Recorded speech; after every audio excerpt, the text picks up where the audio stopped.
اعوذ باللہ من الشیطان الرجیم بسم اللہ الرحمن الرحیم۔ دنیا کی ذاتی کمائی سے دوسروں کو فائدہ۔ پچھلی نشستوں میں ہم نے بیان کیا ہے کہ اللہ تعالیٰ کو یہ پسند ہے کہ وہ کسی ایک شخص کے عمل صالح کے اجر و ثواب میں دوسروں کو شریک کرتا ہے۔ یہی اللہ کی سنت ہے۔ مثلاً اللہ تعالیٰ نے اپنے بندے کی دنیاوی کمائی میں بھی محتاجوں اور ضرورت مندوں کا حق رکھا ہے۔ ارشاد ہوتا ہے اور ان کے مال و دولت میں محتاجوں اور محروموں کا بھی حق ہوتا ہے۔ دولت ایک نے کمائی، پیسہ کسی کا تھا، محنت کسی نے کی۔ رب ذوالجلال نے جب اس میں محتاجوں اور ضرورت مندوں کا حق رکھا ہے تو وہ آخرت کے مال میں دوسروں کا حق کیوں نہ رکھتا؟ وہ آخرت کے مال میں دوسروں کا حق کیوں نہ رکھتا ہوگا؟ کیونکہ دنیا کا مال تو ختم ہونے والا ہے، جبکہ آخرت بہتر اور ہمیشہ باقی رہنے والا ہے۔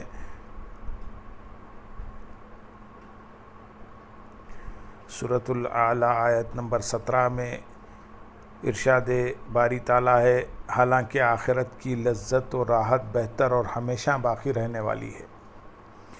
سورۃ البقرہ آیت نمبر 27 میں 276 میں ارشاد ہے، اور اللہ سود کو مٹاتا ہے، یعنی سودی مال سے برکت کو ختم کرتا ہے اور صدقات کو بڑھاتا ہے، یعنی صدقے کے ذریعے مال کی برکت کو زیادہ کرتا ہے۔ یعنی اگر کوئی اللہ کے حکم پر اس کی رضا کے لیے اس کے ضرورت مندوں پر مال خرچ کرے، اپنی کمائی میں دوسروں کو شریک کرے، تو وہ اس شخص کی کمائی میں برکت ڈالتا ہے، اس کے مال میں اضافہ ہوتا ہے۔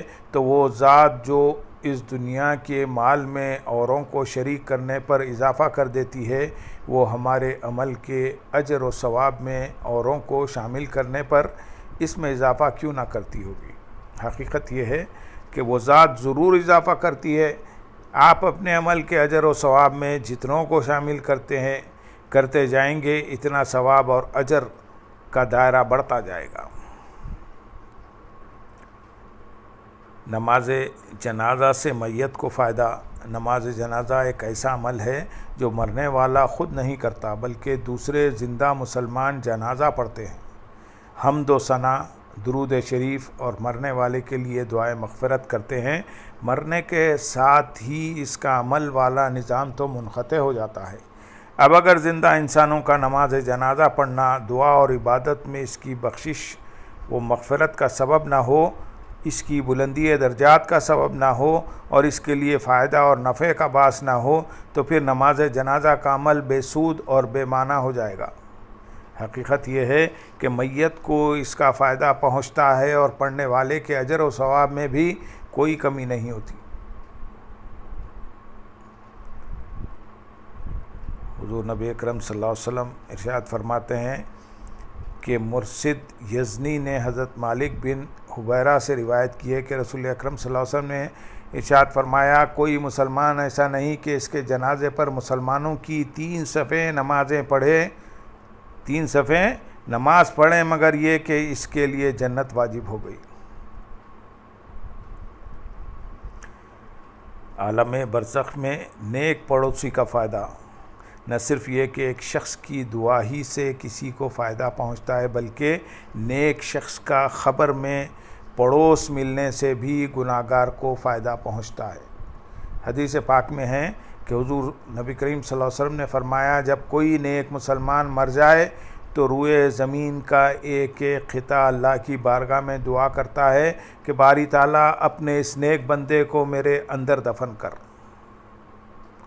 جب کوئی کافر یا بدعمال فاسق و فاجر مرتا ہے تو زمین کا ہر خطہ توبہ کرتا ہے کہ باری تعالیٰ کہیں یہ میرے اندر دفن نہ ہو، باری تعالیٰ اسے مجھ سے دور لے جاؤ۔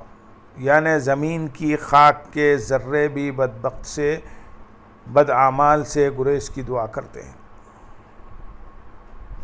حضرت ابو ہریرہ رضی اللہ تعالیٰ عنہ سے روایت ہے، رسول پاک صلی اللہ علیہ وسلم نے فرمایا کہ اپنے مردوں کو نیکوں کے پڑوس میں دفن کیا کرو، کیونکہ جس طرح برے پڑوسیوں سے اس دنیا میں پڑوسیوں کو تکلیف اور اذیت پہنچتی ہے، اس طرح برے پڑوسیوں کی خبروں سے خبر والوں کو آخرت میں بھی اذیت اور تکلیف ہوتی ہے،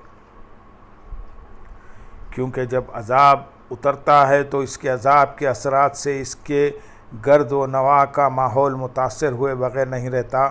عذاب ایک شخص پر اترتا ہے لیکن پڑوسی اس شخص کے عذاب کی تپش سے بلا وجہ پریشان ہوتے ہیں۔ جس طرح برا پڑوسی کسی طرح پڑوسی کو نقصان نہ بھی پہنچائے لیکن پھر بھی محض اس کے شر کی وجہ سے پڑوسی پریشان رہتا ہے، اس طرح حضور صلی اللہ علیہ وسلم نے فرمایا، خبر میں عذاب پانے والے شخص کی وجہ سے ارد گرد کے پڑوسی پریشان رہتے ہیں، اس لیے کوشش کیا کرو کہ اپنی میت کو نیکوں کی خبروں کے ساتھ دفن کرو۔ اس پر صحابہ رضی اللہ تعالیٰ عنہ نے پوچھا کہ آقا صلی اللہ علیہ وسلم، کیا نیک کے پاس دفن کرنے سے اس مرنے والے کو فائدہ ہوگا؟ حضور نبی اکرم صلی اللہ علیہ وسلم نے فرمایا، ہاں کیوں نہیں، برے کے عذاب کی تکلیف پڑوسی کو ہوتی ہے تو اچھے کے ثواب کا فائدہ اس پڑوسی کو کیوں نہ ہوگا۔ حدیث پاک میں اس امر کی تائید ہے کہ ایک شخص مدینہ پاک میں فوت ہو گیا، اسے دفن کر دیا گیا۔ بعض صحابہ رضی اللہ تعالیٰ عنہ نے دیکھا کہ وہ شخص عذاب میں مبتلا ہے۔ کچھ دنوں کے بعد پھر اس کی خبر پر ان کا جانا ہوا اور دیکھا کہ وہ شخص بخشا جا چکا ہے اور جنت کی نعمتوں سے مالا مال ہے۔ اس سے پوچھا کہ یہ تیری بخشش کا سبب کیا ہوا؟ وہ کہنے لگا کہ اپنے اعمال کی بنا پر تو میں اسی عذاب کا مستحق تھا جسے آپ دیکھ گئے تھے۔ کل پرسوں کی بات ہے کہ کوئی اللہ کا نیک اور برگزیدہ بندہ فوت ہو گیا اور اسے لا کر میری قبر کے نزدیک دفن کر دیا گیا۔ اس کے دفن ہوتے ہی اس نے اللہ کی بارگاہ میں دعا کی کہ باری تعالیٰ تو اگر مجھ پر لطف و کرم کرتا ہے تو پھر میں اپنے ارد گرد کے 40 خبروں کی بخشش کی شفاعت کرتا ہوں۔ بس اس نے شفاعت کی، اللہ نے اس کی شفاعت قبول کر کے ارد گرد کے ان 40 خبر والوں کو بخش دیا، ان میں بھی آ گیا۔ روایت کے الفاظ یہ ہیں کہ حضرت عبداللہ بن نافع المزنی روایتی کرتے ہیں کہ مدینہ منورہ میں ایک شخص کا انتقال ہو گیا، پس اسے دفن کیا گیا۔ ایک شخص نے اسے دیکھا کہ وہ دوزخیوں میں سے ہے، پھر چند دن بعد اسے اہل جنت میں دیکھا، بس اس انعام کا سبب پوچھا۔ اس نے کہا کہ میرے پڑوس میں ایک صالح شخص کو دفن کیا گیا ہے، اس نے اپنے 40 پڑوسیوں کی شفاعت کی، میں بھی ان میں سے تھا۔ معلوم ہوا کہ صرف یہ نہیں کہ زندہ کوئی نیک کام کریں، دعا کریں، ایصال ثواب کریں، ایصال ثواب کے لیے نیک اعمال کریں اور ان سے آگے گزر جانے والوں کو فائدہ نہ پہنچے، بلکہ کبھی ایک خبر والا شفاعت کر کے دوسرے خبر والے کی شفاعت کا باعث بنتا ہے۔